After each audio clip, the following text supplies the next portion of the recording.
运球就看 Uncle Joe， 战术就学 Coach 陆。大家好，我是非官方鲈鱼双胞胎兄弟 Fish 陆，欢迎收看我的频道。我的宗旨就是让热爱篮球的你每天都能长球。对于很多 NBA 球迷来说，勒布朗、韦德、波什在迈阿密三星聚首，带着热火冲冠的那段时光，承载着太多回忆。那时候的热火有着让人羡艳的天赋，有着堪称豪华的阵容，连续4年杀入总决赛，2度捧起奥布莱恩杯，在东部更是成为所有球队挥之不去的阴影。但是依然有球队给这支不可一世的热火带来麻烦，依然有球员愿与如日中天的三巨头血战到最后一秒，那就是保罗·乔治和他率领的印第安纳溜马。2013赛季，印第安纳溜马与迈阿密热火在东部决赛相遇。那时的溜马被认为是在东部最有可能将热火拉下王座的球队。最后虽然经过7场大战，热火笑到了最后，但是年轻的保罗·乔治英勇无畏的形象和溜马坚韧的球场气质，依旧带给球迷们很多感动。尤其是系列赛第1场，保罗·乔治的3分续命，勒布朗的上篮绝杀，时至今日依然被球迷们津津乐道。下面请跟随鲈鱼一起时光倒流，回味这场荡气回肠的比赛。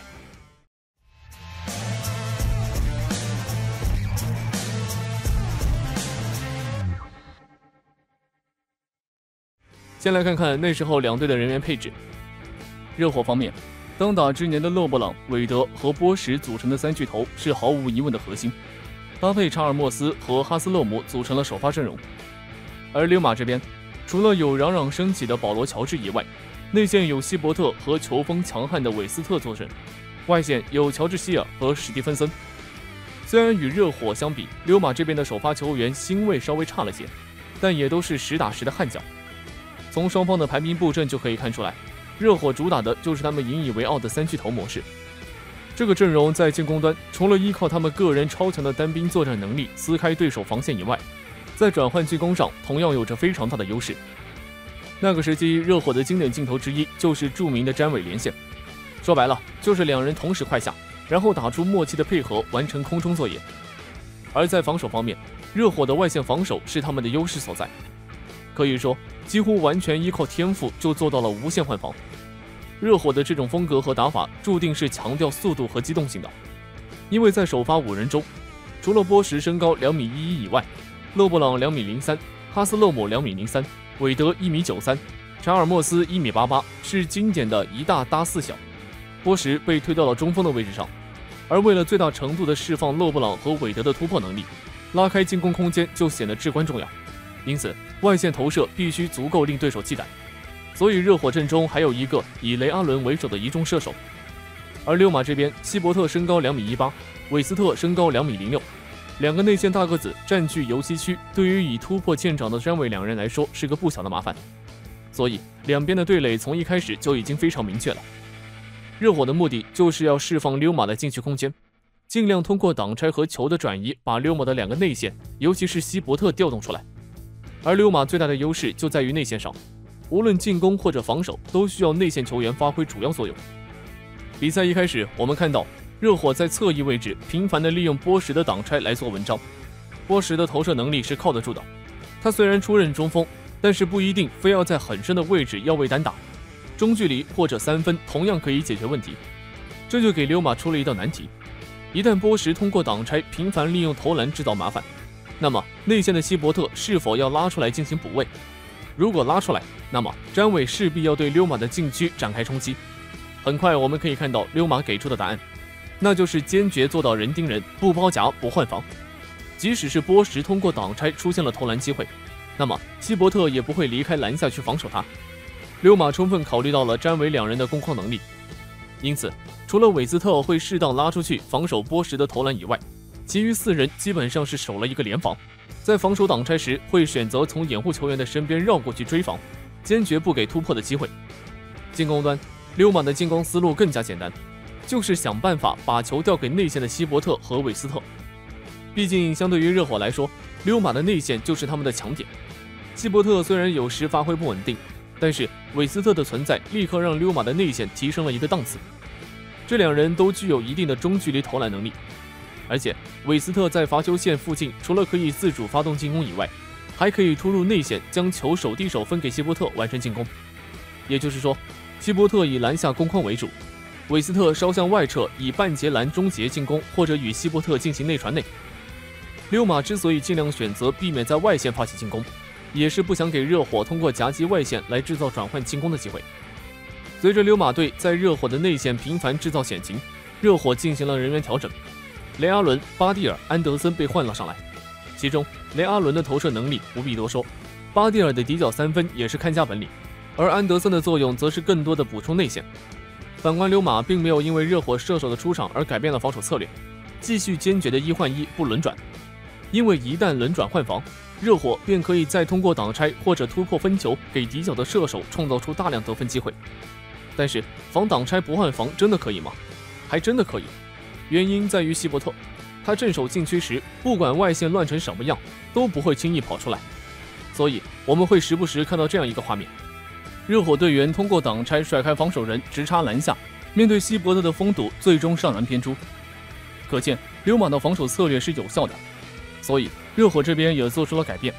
就是让勒布朗不断冲击篮下，届时就会形成勒布朗与希伯特1对1的局面。而这时希伯特身边还有一个安德森，所以他不得不做出选择，不防勒布朗，那么他会直接得分；如果上前防守，那么身后的安德森便立刻迎来机会。事实也证明确实如此，安德森全场比赛7中7，可以说吃饼吃到饱。但是这个战术有一个前提，就是勒布朗必须彻底甩开防守自己的保罗·乔治，不然就会形成前有希伯特后有乔治的不利局面。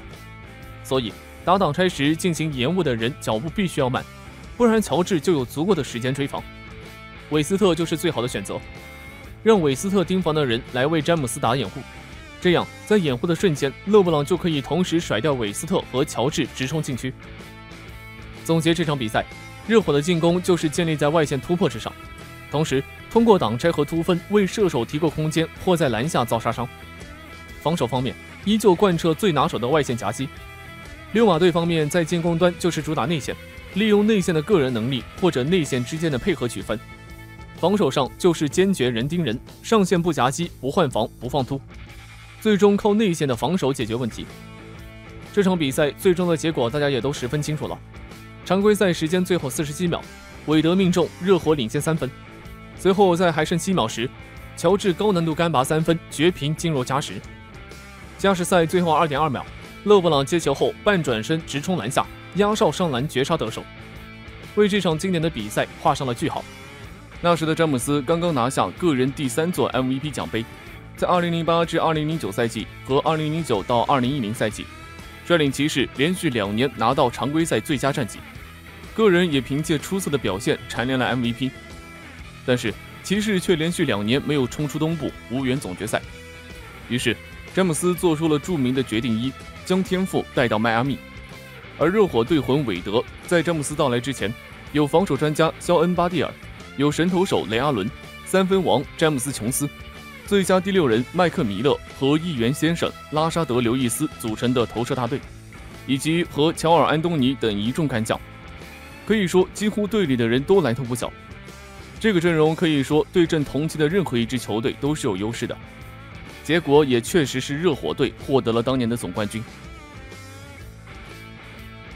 要说 NBA 本赛季最令人惊喜的球队，不得不提到西部的菲尼克斯太阳。随着2021年4月14日太阳捍卫主场胜利，106比86击败迈阿密热火队，以39胜战绩占据西部第2。值得一提的是，最近太阳15场比赛中拿下了13场胜利，但鉴于太阳已经长达10年没有进入过季后赛，球队明星布克·艾顿也一直饱受争议。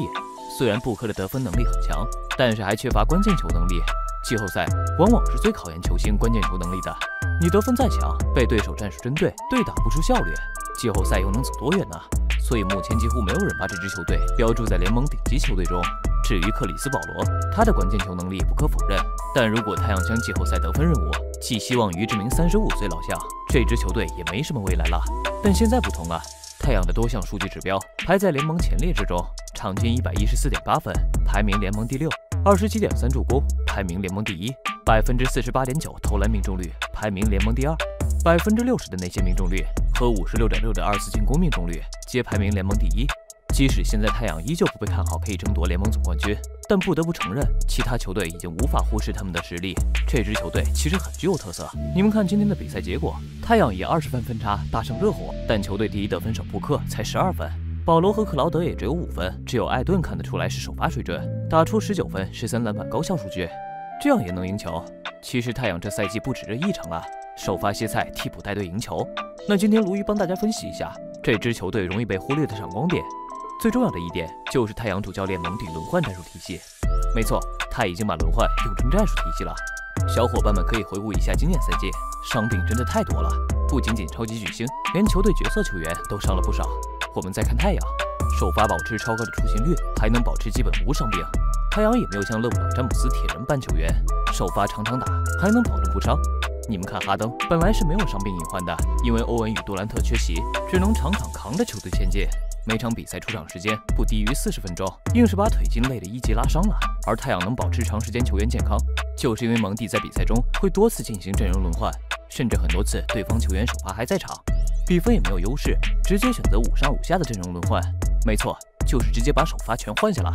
蒙蒂的高轮换做法，目的也是在保护核心球员健康。但这种情况下，太阳为什么仍能保持高胜利战绩？蒙蒂阵容轮换运用非常具有科学性。其实替补上场对阵首发是非常冒险的行为，比分没有优势，上替补却被压着打，这样怎么可能赢球？分差过大的情况下，太阳再上首发必然为时已晚。鲈鱼发现，蒙蒂每次的轮换阵容都不一样。有时候会选择首发全部换下，多数都会选择留下部分首发球员，再补上替补球员。我们来回顾一下太阳对阵热火的比赛。第一节开始，双方首发对阵，太阳得分效率很低，只有布克和克劳德2记3分球，剩下都靠艾顿内线攻框得分。反观热火方面，要3分有3分，内线冲击也有，太阳内外线都防不住热火的攻势。第一节8分01秒，邓肯·罗宾逊借助队友阿里扎和阿德巴约掩护，外线接球3分出手，不仅打界，还造成保罗的犯规。保罗是负责防守邓肯·罗宾逊的，为什么知道后者外线接球都没有一个补防的？因为太阳的防守战术问题。艾顿在场时，他基本都要蹲坑内线。7分59秒时，阿德巴约已经落位，准备为邓肯·罗宾逊做掩护，但艾顿还站在内线，直到保罗被阿德巴约挡住跑位，艾顿都没有一丝布防的意识。热火战术很明确，既然艾顿蹲在内线，我们所有战术以外线投射为主。首节热火接连3分开花，甚至打出2位数优势，甚至热火直接将西罗拿上场，意图继续扩大比分优势。而太阳主教练蒙蒂采取了应对措施。第一节3分18秒，太阳首发阵容全部下场休息。我们来看看效果如何。第一节2分58秒，热火再次尝试让阿德巴约做高位挡拆，但太阳中锋沙里奇直接选择跟防，并随时做好补防准备。热火25号球员纳恩持球，找不到合理的进攻路线，只能选择第二套解决方案，外线快速传导球。当球传到德拉季奇手中时，太阳15号球员佩恩迅速起步，挡住了德拉季奇与阿里扎传球路线。德拉季奇只能强行3分出手，篮球弹框而出。我们再看保罗带4名替补球员，防守效果如何？第二节8分04秒，大家注意看热火的进攻跑位。热火70号球员别利查为德拉季奇无球掩护，实则逼迫太阳换位防守球员，让中锋别利查对位身高矮于自己的克雷格。别利查掩护后，尝试迅速抛向篮下，但防守球员克雷格并没有失位，这个战术失败。在别利查挡拆后起步第一时间，巴特勒也做出了想要传球给他的动向，但是很快的将球收了回来。这时就体现保罗的价值了，他第一时间指向了别利查方向，克雷格毫不犹豫跟防，并且太阳做出了双重保险。本处于外线的西罗通过跑位，将太阳4号球员卡特带离巴特勒位置，但卡特并没有紧跟西罗，而是选择在篮下多落位几秒钟。尽管别利查能够接到巴特勒传球，也会遭到太阳双人夹击，但热火紧接着跑出第二套战术。8分00秒时，西罗与伊戈达拉交叉跑位，卡特原本选择跟防西罗，但如果卡特这样实施，伊戈达拉就能瞬间跑到禁区内冲击篮筐。保罗看出伊戈达拉动向，第一时间推了一下队友卡特，示意跟住后者。伊戈达拉也放弃跑位，外线巴特勒找不到传球机会，只能强行出手。如果太阳前锋球员不是克雷格，而是身高个矮的克劳德，热火这一战术很可能就会打成。蒙蒂也是看出热火频繁使用挡拆换防战术，决定将克雷格留在场上。鲈鱼很看好太阳的季后赛，并不是因为他战绩如何出色，而是太阳很早就为季后赛做着充分准备。大家不妨想一想，季后赛并不只是超级巨星的舞台，要不然太阳直接把这些角色球员全部打包带走，请来一个超级巨星不是更好？季后赛决定胜负还有一个关键点，替补阵容深度。梅蒂这赛季真的做了非常多的阵容搭配组合，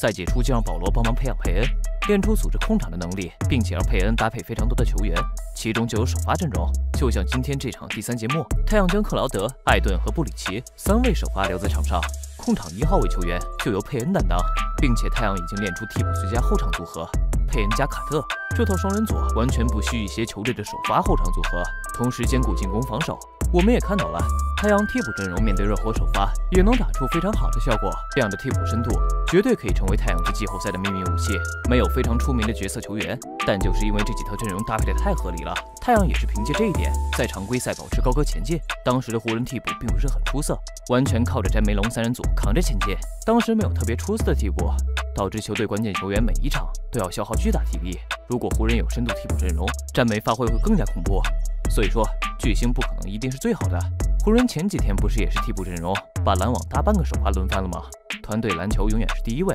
但太阳其实也有很多不足。大家可以回想一下，太阳赢下爵士的比赛那一场，如果没有保罗的数次关键球命中，太阳不一定会赢下这场比赛。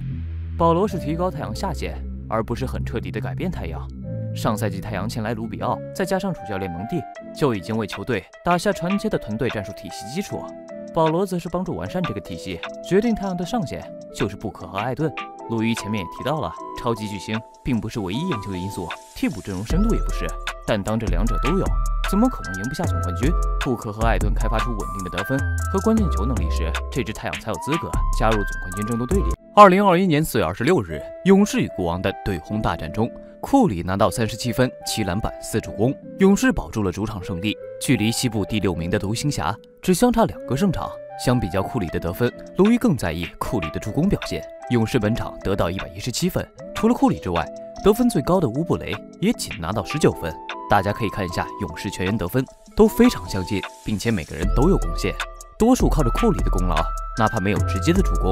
勇士全员的确都在库里的庇护下打球，为什么呢？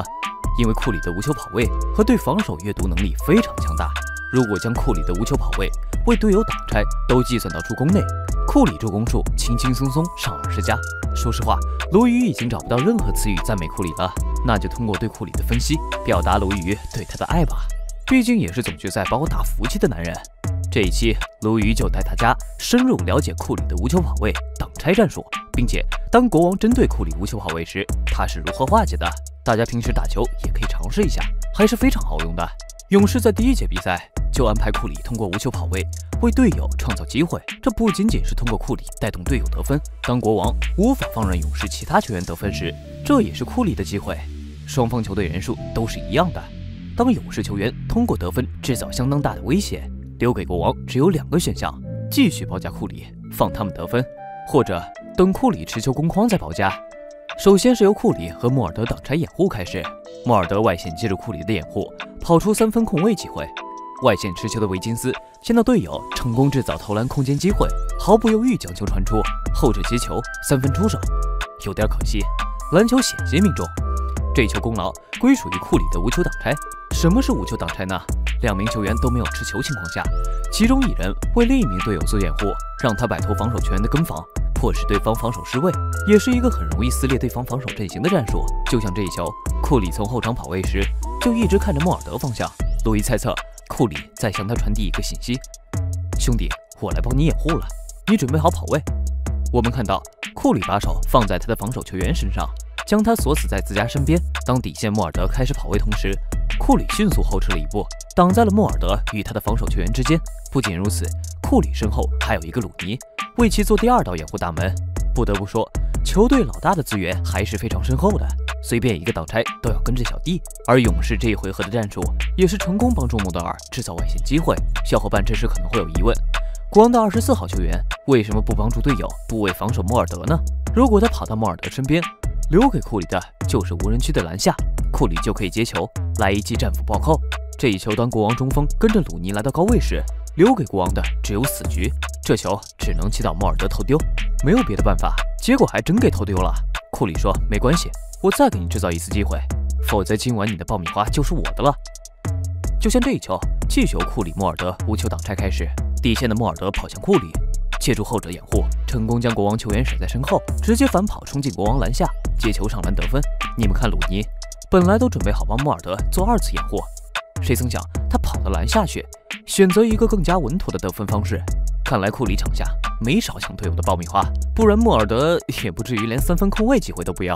其实这个回合还有第2套战术，大家注意看，当莫尔德借助库里掩护成功后，库里是直接跑向鲁尼身后的，这就是勇士的第2套方案。毕竟勇士是无法得知，当他们跑出莫尔德战术时，国王会怎么应对。你们看，如果这一球当莫尔德借助库里掩护后，国王24号球员希尔德放弃防守库里，选择向内线收缩，堵在莫尔德行进路线上，勇士这套战术也会宣告失败。所以库里在做无球掩护时，同样为球队战术设置了退路，就是跑向鲁尼身后。如果国王选择追防莫尔德，那么库里就获得外线空位机会。所以小伙伴如果去用无球跑位掩护时，一定要为自己留一条后路。还有这一球，当乌布雷发现没有进攻机会时，还是库里站了出来，为他制造出进攻空间。这球由库里、鲁尼配合，帮助乌布雷解放了冲击篮筐的空间。当库里把球给到乌布雷时，后者跑到弧顶位置。大家看，这时乌布雷面对的是国王双人防守，没有一点的突破空间。库里也发现了这一状况，他迅速和鲁尼做出无球假掩护跑位动作。你们看，当鲁尼做出高位掩护准备后，国王40号球员变成了面向鲁尼站位，乌布雷抓住机会，凭借速度优势冲刺到篮下，造成杀伤。虽然球没进，但鲈鱼想通过这个回合告诉大家，库里无球时威胁程度一点不比持球要小。国王发现库里的无球掩护威胁太大，在一次球队暂停后，国王决定当库里开始跑位时，就要给他实施足够的压力，这样情况库里就很难获得无球掩护队友的机会。这该如何是好？没关系，库里还有无球跑位能力，大家开始欣赏一下不持球、不帮队友做掩护，库里又是如何帮助队友拉扯出空间的。这就是我们所说的库有引力。就好比这一球，当库里把球给到追梦格林手中，发现国王采用1对1跟防战术，格林也被堵在边线处，没有任何处理球的空间。外线的库里突然加速冲到篮下，大家注意看国王球员的动向，除了库里的跟防人，仅是一个跑位就将另外2名球员同时拉扯到自己身边。鲈鱼看着也是一阵佩服。篮球场一共就这么几名球员，你库里可以说是全覆盖式都给带跑了。勇士的外线就处于空位状态，维金斯也是为了保住自己的爆米花，马上把这颗定时炸弹甩给了队友手中。好在佩顿2世不负众望，拿球就投。国王要不是进攻端一直有着出色的发挥，绝对要爆发内讧了。库里就像潘多拉的魔盒一样，明知包夹没有什么好下场，但身体就是不听使唤的，不断被库里吸引过去。鲈鱼发现国王的40号球员巴恩斯非常专一，对着库里真的是穷追不舍。比如说这一球，勇士在这回合的外线发起高位挡拆战术，由佩顿2世和格林配合挡拆。就在篮球到格林手中时，另一侧的库里启动了，马上跑到毫不知情的国王球员身后，用身体死死卡住他。库里身后的巴恩斯顿时心急如焚，非常焦急地用手指着队友另一侧大喊：“小心库里跑到外线！”连佩顿2世轻松跑到篮下，巴恩斯都没有一丝察觉。等到篮球从他身边经过，他才反应过来，完蛋了！目送后者空篮上进。其实这个回合理论上讲，勇士就是打出了战术，也没有办法这么轻松。巴恩斯篮下补位就可以了，谁知道他对库里痴迷到这种程度，可能这就是库里的个人魅力吧。说实话，国王到这一步没疯掉就很不容易了。直到这一球，国王因为之前勇士其他球员不断得分，终于是松懈了对库里的看防。库里从后场慢慢跑步前进，借着队友安德森掩护，成功让国王换防。鲈鱼直播时直接看傻掉了，就这掩护质量也能让你们换防？这还是之前死死抓着库里不放手的国王吗？后面剧情就很简单了，库里跑到弧顶，用速度优势轻松过2换防球员，杀入篮下上篮得分。这时候国王再不防包夹，就一点意义都没有了。不仅追不上库里，你们看外线安德森都快能散步了。库里这时进攻选择就很多，可以传给安德森、普尔。如果国王内线球员从篮下补防，就可以传到鲁尼手中。当然，凭借着联盟顶尖的篮下终结能力，库里自己也能把球打进。国王的心情可想而知，严防死守一整节比赛，就这么一会儿松懈下来，让库里抓住机会轻松打进，相当于煮熟的鸭子也飞走了。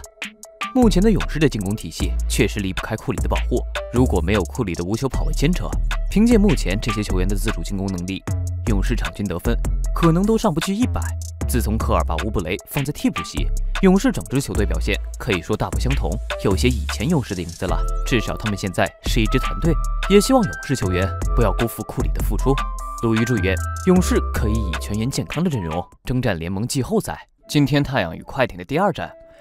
比赛剩下最后8.2秒，领先1分优势，并手握2次罚球机会的快艇，却出现了让人大跌眼镜的场面。执行罚球球员是快艇的保罗·乔治，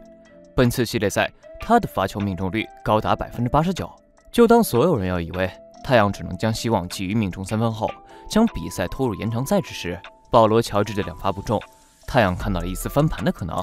只要命中1记2分球，就能实现翻盘。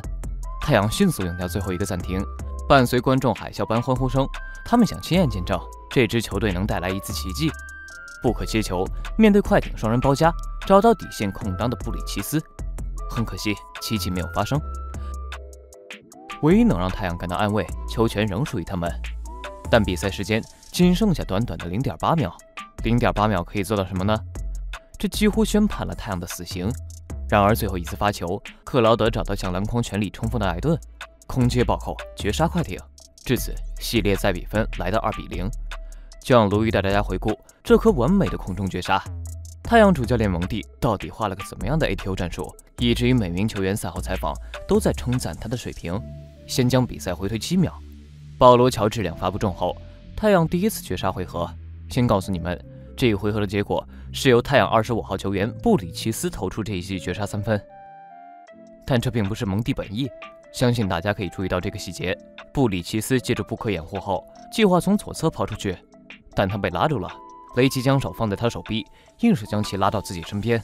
这次的碰撞确实可以吹犯规。布克看到布里奇斯跑位失败，他更像是一名救场球员，迅速跑到外线接球。太阳已经没有暂停可叫，如果布克决定稍微迟一点，马上就是发球5秒为例。那么太阳想跑什么战术呢？蒙蒂在2次绝杀回合中皆是准备了2套方案，且这2个方案终结球员都是相同的，布克和艾顿。一个回合可以准备2套方案，不得不说蒙蒂战术水平真的是高。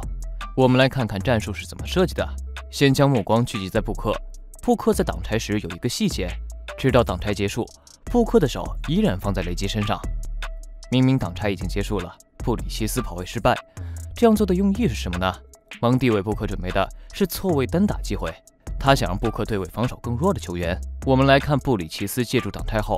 他会跑到这个区域，形成3分空位接球威胁，距离他最近的只有贝弗利。前面所提到布克的手用意就是放在雷吉身上，把他锁在自己身边。将贝弗利引开后，布克可以去外线接球，通过单打方式终结比赛。大家可以注意到，保罗·乔治仍在固定区域，这样布克单打空间有些狭小，所以太阳使用了第2套方案，艾顿。有一个细节值得我们注意，当布里奇斯与布克同时离开禁区，篮下就处于无人区状态，这就是艾顿的机会。当布克挡拆发生时，一边的约翰逊与艾顿配合无球挡拆，让约翰逊跑去底角。如果保罗·乔治遇到挡拆，他会去追防，还是直接换防呢？如果不换防，后面的曼恩为了堵约翰逊，艾顿就有非常好的顺下机会，空中暴扣很可能在这一轮上演。但乔治选择很聪明，和曼恩直接选择换防。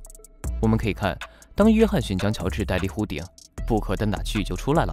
这次无球掩护发生的太晚，足以让我们深思，为什么不在布克跑位时就将这次挡拆发生掉？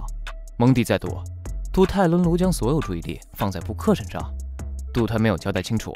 如果艾顿这边发生挡拆，是否进行换防。最后我们来看太阳第2次绝杀。先告诉你们结果，因为布克挡住了祖阿茨，让后者没有完整加速起跳动作，故而艾顿在空中获得短暂0.1秒机会，暴扣绝杀。正如我们所看到的，这次战术第2功臣当属德文布克，他的掩护成功帮艾顿争取到一丝机会。相信小伙伴对这次绝杀有着诸多疑问，考辛斯为什么要站在这个地方？如果他背对篮筐，面向克劳德站位，迫使后者把篮球扔得再高一点，不是更好的选择吗？从结果导向来看，如果这一球传得再高一些，艾顿很可能出现接球脱手情况，那快艇防守就更加成功了。还有一点，为什么巴图姆不换防，反而给艾顿空位机会？对此，蒙蒂在赛后采访亲自解答了这一问题，因为他在这次战术做了另一个选项，布克。按蒙蒂原话说，如果巴图姆换防，布克会马上外弹，也就是跑到这个位置。紧接着就是 catch and shoot。这次战术曾经76人打过相似的战术，由队友挂上掩护，带着爵士防守移动到巴特勒跟防球员与他的行进路线当中，最后巴特勒空中接力灌篮得分。同样还有这次拳王钱德勒接力爆火绝杀。我们来看看蒙蒂的另一个选项是如何执行的。首先是挡拆的布克，他没有面向祖巴茨，而是整个人向后移动一步，在两人之间穿过。布克选择非常聪明，如果他做出面向祖巴茨大面积挡拆，巴图姆会马上换防，挂在布克身上的祖巴茨也不会给他很舒服的接球空间。显然他是有准备的，看到巴图姆没有选择换防，索性就不动了。如果巴图姆换防，布克可以直接向这个区域移动，接球投篮。0.9秒够投篮吗？去年猛龙三分绝杀仅用了0.5秒，所以这个时间是足够的。这么看来，考辛斯站位就可以理解了啊。克劳德传球给布克，一定要选择高抛方式，只因为他与布克落位的位置之间有个考辛斯，所以说泰伦卢防守选择是针对布克的。蒙蒂兵行险着，反其道而行，为艾顿提供非常重要的战术地位。这里有个细节，艾顿并没有第一时间跑向篮下，先挡住乔治，让后者更担心追不上约翰逊，从而离开布克接球区域。快艇这场已经有非常大进步了，他们找到限制布克的办法。5号位祖巴茨内收篮下，让对位球员追防布克，同时2翼球员尽量不上夹击，限制他通过传球带动队友的能力，去逼布克做高难度的个人持球进攻。结果就是布克16中5，只拿了20分，送出5个助攻，同时有多达7个失误。跟上场比赛的40分，同时只有2个失误表现相比，简直是天差地别的距离。按照这个发展路径来看，我们是不是可以说快艇已经找到破解太阳的办法？但还是太难了。首先是双方巨星，保罗可以继3复出，伦纳德却归期未定，这已经是最大的变数了。也就是说，快艇是当下变动能力更弱的一方。太阳与当初爵士可是不太一样的，那支爵士弱点非常明显，戈贝尔防外线差，自主进攻能力略显薄弱。但艾顿没有这些苦恼，目前快艇尚且能摆上祖巴茨对一对位。如果保罗回归呢？太阳重新拥有外线双枪，快艇是否还敢摆上祖巴茨呢？摆上就要被中距离军训，不摆内线会被艾顿军训。所以说，快艇这场比赛调整意图应该是在试探加赌博。泰伦卢赌布克无法在贝弗利的缠绕下吃掉中锋的防守，尝试在保罗回归前先偷一场胜利，然后等全员回归再换回小阵容，拼换防拼轮换。只可惜这场快艇终究是差了最后一口气，这是前所未有更加困难的逆境。太阳这支球队战术修养较快艇强太多了，我们不能寄希望于负伤的伦纳德。快艇这次季后赛已经带给我们太多惊喜，如果伦纳德在不影响职业生涯情况下回归，尚且可以拼一拼；如果不能，要做好准备，快艇很有可能走到这儿了，因为他们唯一能赢的希望实在太过艰难。